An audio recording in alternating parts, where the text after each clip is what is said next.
കരുനാഗപ്പള്ളി കോൺഗ്രസിൽ ആഭ്യന്തര തർക്കം രൂക്ഷമാകുന്നു. പ്രതിപക്ഷ നേതാവ് വി ഡി സതീശൻ നയിക്കുന്ന പുതുയുഗ യാത്രയുടെ പ്രവർത്തനങ്ങൾ ആലോചിക്കാൻ ചേർന്ന യോഗത്തിലാണ് തുറന്ന വിമർശനങ്ങളുമായി നേതാക്കൾ ഏറ്റുമുട്ടിയത്. കരുനാഗപ്പള്ളി MLA ആയ CR മഹേഷ് മണ്ഡലം മാറാൻ ശ്രമിക്കുന്നുവെന്ന വാർത്തകൾ പുറത്തു വന്നതിന് പിന്നാലെയാണ് പാർട്ടിക്കുള്ളിലെ അസ്വസ്ഥതകൾ കൂടുതൽ വ്യക്തമാകുന്നത്. മുൻപ് തന്നെ കോൺഗ്രസിലെ ആഭ്യന്തര പ്രശ്നങ്ങളും കോൺഗ്രസ് നേതാവായ ബോബൻ ജി നാഥ് റിബൽ സ്ഥാനാർത്ഥിയായി മത്സരിക്കുമെന്ന പ്രഖ്യാപനവും മണ്ഡലത്തിൽ ഏറെ ചർച്ചയായിരുന്നു. കഴിഞ്ഞ ദിവസം ചേർന്ന യോഗത്തിനിടെ കോൺഗ്രസ് നേതാവ് ഷിബു തൊടിയൂർ തന്നെ ബോധപൂർവം ട്രോളാനുള്ള സാഹചര്യം സൃഷ്ടിക്കുന്നുവെന്ന് ആരോപിച്ച് CR മഹേഷ് രംഗത്തെത്തി.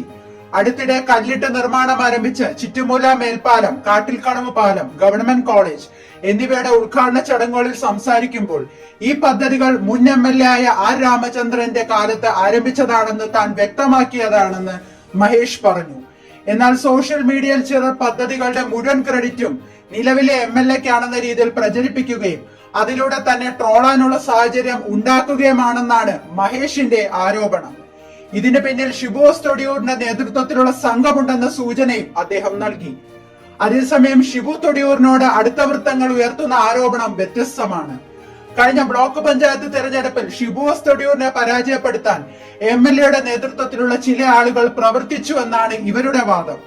8 ബ്ലോക്ക് പഞ്ചായത്ത് വാർഡുകളിലെ 16 ബൂത്തുകളിൽ ഒരിടത്തും ഷിബു തൊടിയൂരിന് ലീഡ് നേടാനായില്ലെന്നും ഇത് ബോധപൂർവമായ നീക്കത്തിന്റെ ഫലമാണെന്നും അവർ ആരോപിക്കുന്നു. ഇതോടെ കരുനാഗപ്പള്ളി കോൺഗ്രസിലെ വിഭാഗീയത മറനീക്കി പുറത്തു വരികയാണ്. വരാനിരിക്കുന്ന തെരഞ്ഞെടുപ്പിനെ മുൻനിർത്തി ഈ തർക്കം പാർട്ടിക്ക് എത്രത്തോളം തിരിച്ചടിയാകുമെന്നത് അടുത്ത ദിവസങ്ങളിൽ വ്യക്തമാകും.